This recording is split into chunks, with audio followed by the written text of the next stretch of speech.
আসসালামু আলাইকুম বন্ধুরা, আরএস কিচেনে সকলকে আরও একবার স্বাগত। আশা করি সবাই ভালো আছেন, সুস্থ আছেন। আপনাদের দোয়াতে আমিও অনেক ভালো আছি।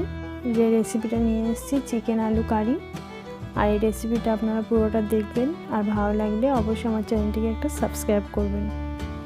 আমি এখানে চিকেন নিয়েছি, আর তার মধ্যে দিয়ে দিচ্ছি অল্প পরিমাণ নুন, দিয়ে দিচ্ছি অল্প পরিমাণ হলুদ, অল্প পরিমাণ লঙ্কা গুঁড়ো, সব একসঙ্গে ভালোভাবে মিশিয়ে নেব। সমস্ত উপকরণ আমি একসঙ্গে খুব ভালোভাবে মাখিয়ে নেব। এর মধ্যে দিয়ে দেব আমি অর্ধেক পাতিলেবুর রস, ভালোভাবে মিশিয়ে নেব, আর এটা একটু রেস্টে রাখব। কড়াইয়ে তেল দিলাম, আর তেলটা খুব ভালো করে গরম করে নেব। এই চিকেন রেসিপিটা আমি আলু দিয়ে বানাচ্ছি, তাই আমি আলুগুলো একটু সাইজে একটু বড় রেখেছি। আলুতে অল্প পরিমাণ নুন, অল্প পরিমাণ হলুদ গুঁড়ো দিয়ে খুব ভালো করে ভেজে নেব। আলু ভেজে চিকেন রান্না করলে চিকেনের স্বাদটা অনেকটাই পাল্টে যায়। আলুগুলো ভাজা হয়ে গেছে, আলুগুলো এবার আমি তুলে নেব।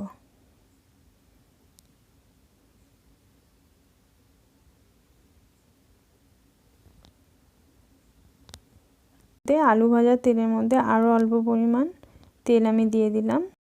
দিয়ে দেব গোটা জিরে, তেজপাতা, গরম মশলা, শুকনো লঙ্কা, পেঁয়াজ, সব কিছু একসঙ্গে খুব ভালোভাবে ভেজে নেব। পেঁয়াজটা যখন হালকা বাদামি হয়ে এসছে তখন আমি দিয়ে দেব টমেটো কুচি। টমেটো কুচিও খুব ভালো করে ভেজে নেব, আর এর মধ্যে দিয়ে দেব সামান্য পরিমাণ নুন। আর এই নুনটার কারণেই টমেটোটা খুব তাড়াতাড়ি সিদ্ধ হয়ে যাবে, আর টমেটোর ভিতরে যে পরিমাণ পানি থাকবে সেটাও বার হয়ে যাবে। খুব ভালো করে নেড়ে চেড়ে নেব। দিয়ে দেবো এর মধ্যে আদা রসুনের পেস্ট। আরও একবার খুব ভালো করে কষিয়ে নেব। ভালো করে কষাবো, যার মধ্যে আদা রসুনের কাঁচা গন্ধটা চলে যায়। কষানো হয়ে এলে এর মধ্যে দিয়ে দেব মশলাগুলো: হলুদ গুঁড়ো, ধনে গুঁড়ো, লঙ্কা গুঁড়ো, রেড চিলি পাউডার, সব একসঙ্গে খুব ভালোভাবে মিশিয়ে নেব। রান্নার মধ্যে মশলা যত ভালো কষা হবে, রান্নার টেস্ট কিন্তু অনেক গুণে বেড়ে যাবে। এর মধ্যে আমি দিয়ে দেব অল্প পরিমাণ পানি, মশলাটা যেন লেগে না যায় বা পুড়ে না যায়। টমেটোগুলো সিদ্ধ হয়ে গেছে।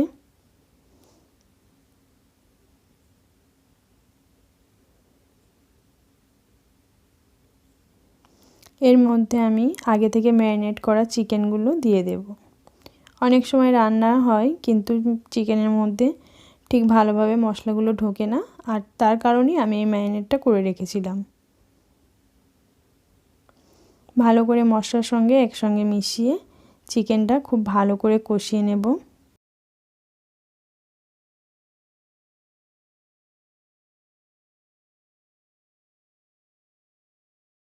চিকেনটা মশলার সঙ্গে খুব ভালোভাবে মেশানো হয়ে গেছে। এর মধ্যে আমি দিয়ে দেব ভেজে রাখা আলু। ভেজে রাখা আলুর সঙ্গে চিকেনটাকে খুব ভালোভাবে কষিয়ে নেব। আমার এই রেসিপি আপনাদের ভালো লাগলে অবশ্যই একটি লাইক করবেন, অনেক অনেক শেয়ার করবেন, আর প্লিজ আমার চ্যানেলটিকে সাবস্ক্রাইব করে আমার পাশে থাকবেন।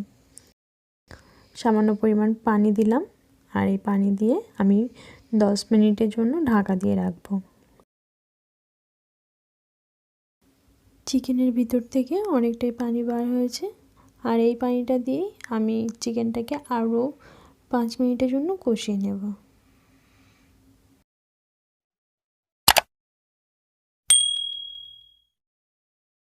এর মধ্যে আমি দিয়ে দেব ধনেপাতা কুচি,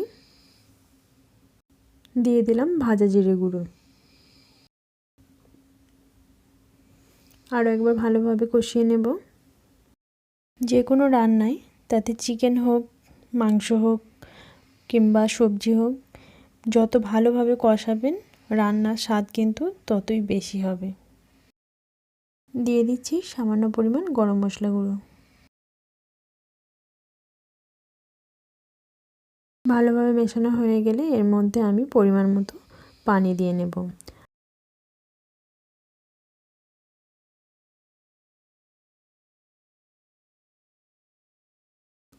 এটা আমি 10 মিনিটের জন্য ঢাকা দিয়ে রাখবো।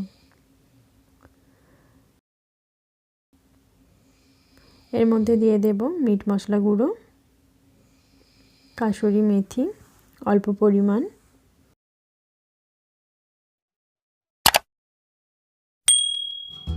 একটু হালকা করে নেড়ে চেড়ে নেব, কারণ চিকেন আলু খুব ভালোভাবে সিদ্ধ হয়ে এসছে।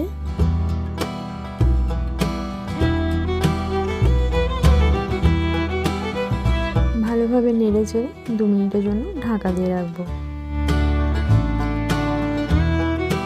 আপনাদের যদি এই রেসিপিটা ভালো লাগে অবশ্যই একটু লাইক করবেন, সবার সঙ্গে শেয়ার করবেন।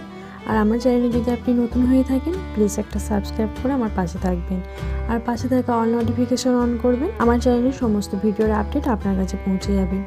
আপনারা এই রেসিপি পরোটা, লুচি, ভাত, ফ্রাইড রাইস সব কিছুর সঙ্গে খেতে পারেন। আপনারা এই রেসিপি অবশ্যই বাড়িতে ট্রাই করবেন, আর কেমন হলো সেটা আমাকে কমেন্ট বক্সে জানাবেন। ভালো লাগলে অবশ্যই একটি লাইক করবেন। সুস্থ থাকবেন, ভালো থাকবেন, আমার জন্য অনেক অনেক দোয়া করবেন। দেখা হচ্ছে পরবর্তী রেসিপিতে। আজ এই পর্যন্তই। আল্লাহ হাফিজ।